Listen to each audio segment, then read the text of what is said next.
Hi, how you guys doing? So I do this in English because if I was to do this in German, you'll fall asleep. So try to bear with me for the next 6 minutes. My name is Pierre. I'm the co-founder of Searoutes, and we're helping shippers and freight forwarders to make their supply chain greener. So I'll show you a little bit how we're doing this. I like to start with some numbers. So you may be familiar with these. We see CO2 everywhere in the press today.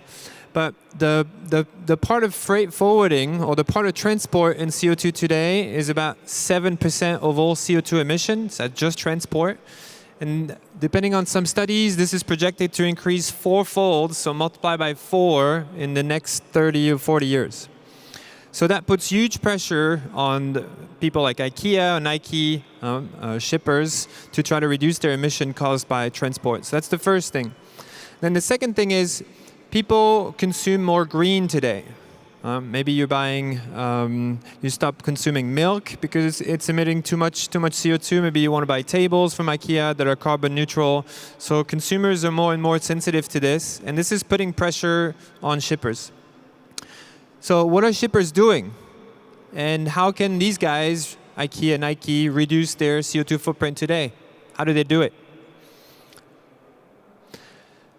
So the problem is, the tools that they have today to measure how much CO2 they're emitting caused by transport, they're not too good. Here's an example of CO2 numbers that are on the Asia-North America trade lane. So this is maritime only. And today, if you're using some of the models that are out there, in these 3 different scenarios, you get the same amount of emissions. So it's very difficult for shippers to make a decision on saying, well, I'd like to use this service or that service to try to emit less CO2. But in fact, these 3 scenarios are all completely different. They're on different vessels, they're traveling different speeds, different distance, they're going through different weather, and loops on which they operate are very different as well. So in the end, the CO2 numbers of these different services are completely different. The problem is shippers don't have that information, so they can't really make a choice to reduce their footprint. So that's what we're doing. We basically came up with a model that measures CO2 better, and we give it to shippers and freight forwarders so they can make the right decision and therefore reduce their CO2 emissions.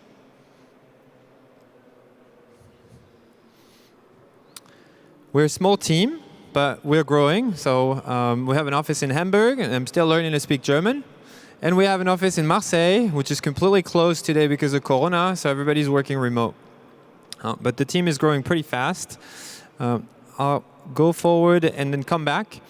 The company was started last year, so we're about 18 months old, and we've been ramping up our operations with an office at The Box, which is the accelerator CMA CGM in France, and in Hamburg with the Digital Hub Logistics, so really in this logistics ecosystem.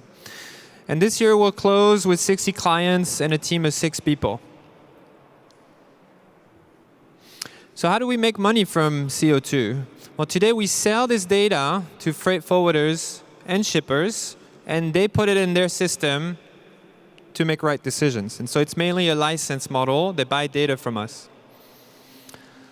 These are some of the clients we're working for. Some of the big ones are CMA, so it's a maritime company, and Seva, which is one of the big freight forwarders. And we're growing. So I'll leave you with just this number. I started the pitch by saying that the part of CO2 emitted by transport, which is 7% today, growing to a third, to 30% in 2050. People are trying to put a price on this. You see in Germany, we're trying to put a price. There's Brazil that's pushing for this. And so somewhere, the price of the ton of CO2 will be around 100, maybe 200 euros a ton. And it's a market where transport only is 8 billion tons CO2. So put a price on this, and that tells you the size of the market that we're in. If you're interested in knowing more, we have a stand over there, and I'd be super happy to talk to you.